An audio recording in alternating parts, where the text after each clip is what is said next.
Welcome to African History Times. This is part 2 of our history on Zambia. The earliest Europeans to arrive into the territory that became Zambia were the Portuguese. The first recorded Portuguese to visit the area was explorer Francisco de la Seda in the 1700s. Lacerda led an expedition from the area that is modern Mozambique to the Zambia region in Zambia. He died in 1798, and Francisco Pinto took over the expedition. This territory, located between Portuguese Mozambique and Portuguese Angola, was claimed and explored by Portugal in that period. Later on, though, the British arrived in Zambia. Except for a sprinkling of Portuguese presence here and there on the African continent, the internal areas of Africa had been left untouched by Europeans until the 1800s. The same was true for Zambia. Up until this time, Europeans had been content with mostly occupying the coastal areas in Africa. Among the first to arrive on Zambian territory was David Livingstone, an ambitious explorer, physician, and Christian missionary from Britain. In 1855, he arrived at the Great Zambezi River and its falls. He named the falls after the then name of the monarch of Britain, Queen Victoria. The original Kololo name for Victoria Falls was and still is Mosiwa Atunya, which roughly translates to the smoke that thunders. In 1884 to 1885, the notorious Berlin Conference was held. We shall cover the Berlin Conference in more detail in the future. For now, suffice it to say that the Berlin Conference is where European powers met to divide African territories amongst themselves. The vast majority of Africa was largely controlled by Africans as late as 1880, just 5 years before the Berlin Conference. But by 1913, only Liberia and Ethiopia were still in native African hands. Or, if you express the situation statistically, only 10% of Africa was controlled by Africans by 1913. The division of Africa at the Berlin Conference was largely theoretical, just lines drawn on maps. Yes, the European powers would eventually make good on that theoretical division by actually conquering their respective assigned African territories. But they first had to physically conquer their assigned African territories. Enter Cecil Rhodes and his British South Africa Company, the BSAC. Rhodes deserves more focused and more detailed coverage, as the role that he played in the colonization of Africa is incredibly immense. For now, we will just say that Rhodes colonized multiple African countries. In 1888, Rhodes acquired mineral rights from local chiefs in the areas of northern and southern Rhodesia, that is, Zambia and Zimbabwe, respectively. And of course, Rhodes being Rhodes, the acquisition of these mineral rights was crafty at best and shady at worst. The BSAC began its takeover of Zambia from 1888. Initially, it was mainly about buying land and mineral rights from local chiefs, rights limited to very specific land parcels. But soon it became good old-fashioned colonization and takeover. The British used crafty methods like renaming the areas they bought and incorporating those areas into their overall colonial governance apparatus. For instance, in 1888, the BSAC obtained mineral rights from the Lodzi Barotse chief, and then the BSAC named the area Barotseland, northwestern Rhodesia. However, very early on, as the British were consolidating their colonial takeover, some Zambians did try to fight them off. For instance, in December 1897, a group of Ngoni tribespeople, under the leadership of Nzingo, the son of the great King Penzeni, rebelled against the British. The rebellion was put down by the British, Mbezeni sued for peace. The British were sneaky about their colonization process, consuming Zambia little by little in a steady and gradual pace. After the Ngoni were defeated in 1897, their area was taken over and renamed Northeastern Rhodesia. Northeastern Rhodesia and Barotseland Northwestern Rhodesia were combined to form Northern Rhodesia in 1911.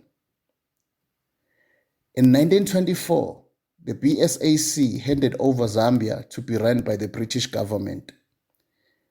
In 1953, Northern Rhodesia, aka Zambia, Southern Rhodesia, aka Zimbabwe, and Nyasaland, aka Malawi, were joined to form the Federation of Rhodesia and Nyasaland.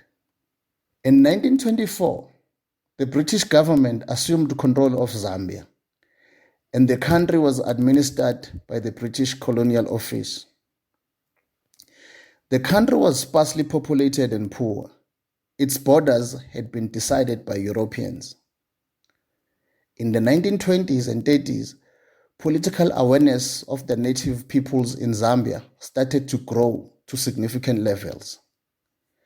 Zambians, as will many other African peoples come to realize, experienced problems in their fight against colonization. Especially rife were problems of dissension amongst the different movements that were fighting for independence. Like elsewhere in Africa, the movements would be plagued by tribalism, a problem that to this day still holds Africa back from realizing its full potential. Zambians responded to colonial exploitation and oppression by forming native welfare societies and religious sects. There were rumblings against colonization in the mining areas of the Copperbelt region and in railway towns. When the British government took over control in Zambia, a kind of governing assembly was cobbled together to run the affairs of the country. 5 of its members were elected by a white European minority of only 4,000 people. None of the members of this assembly were chosen by the native African population. In the 1920s and 30s, copper and lead mining helped Zambia's economy to grow. By 1938, Zambian mines accounted for 13% of the world's copper. The mines and minerals were in essence monopolized by the Anglo-American Corporation and the Rhodesian Selection Trust, the latter a company owned by the white South Africans. Native Zambians, however, remained in a state of abject poverty. Until 1945, the struggle for freedom remained ineffectual, mainly because of the tribalistic strife we have mentioned above, and the fact that almost none of the independence movements possessed an organization with national support.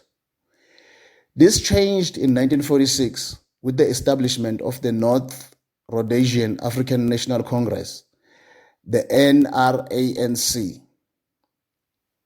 In 1953, Northern Rhodesia and Southern Rhodesia were joined together with Malawi, then called Nyasaland, and they were managed by the British as the Federation of Rhodesia and Nyasaland. The federation was assigned to a British general governor who reported directly to the British Queen. Some historians state that this federation was formed for economic reasons. Zimbabwe, aka Southern Rhodesia, was at this time self-governing, meaning the minority white population of Zimbabwe was given relative free rein by Britain to govern the country.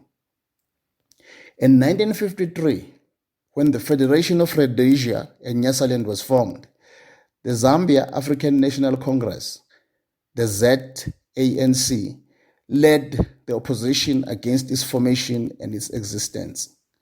The ZANC was succeeded in 1959 by the more militant United National Independence Party, the UNIP.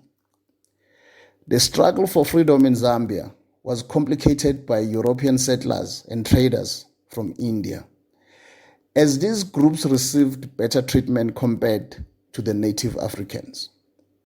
Europeans received preferential treatment. They had their own segregated schools and hospitals. The British government allowed the European settler minorities to have power, but with the proviso that, as expressed by the Passfield Memorandum of 1930, open quote, the interests of the African native should be paramount, close quote. The memorandum continued to state that should the interests of the European settlers and those of the native Africans clash, the interests of the native should take precedence. However, in reality, the European settlers ignored these provisions.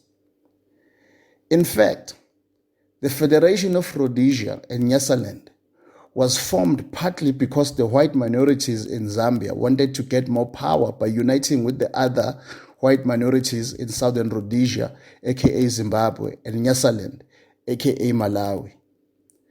That is why the native freedom movements were very much against the formation of the Federation. The Federation lasted until 1963. Its last years were filled with strain, largely because the Zambian natives were making noises about freedom and independence. But also, the natives of the other two countries in the Federation were getting restless as well. Zambia became a republic immediately upon attaining independence in October 1964. This is all for today. Thank you very much for listening. Please stay tuned for part 3 of our history on Zambia.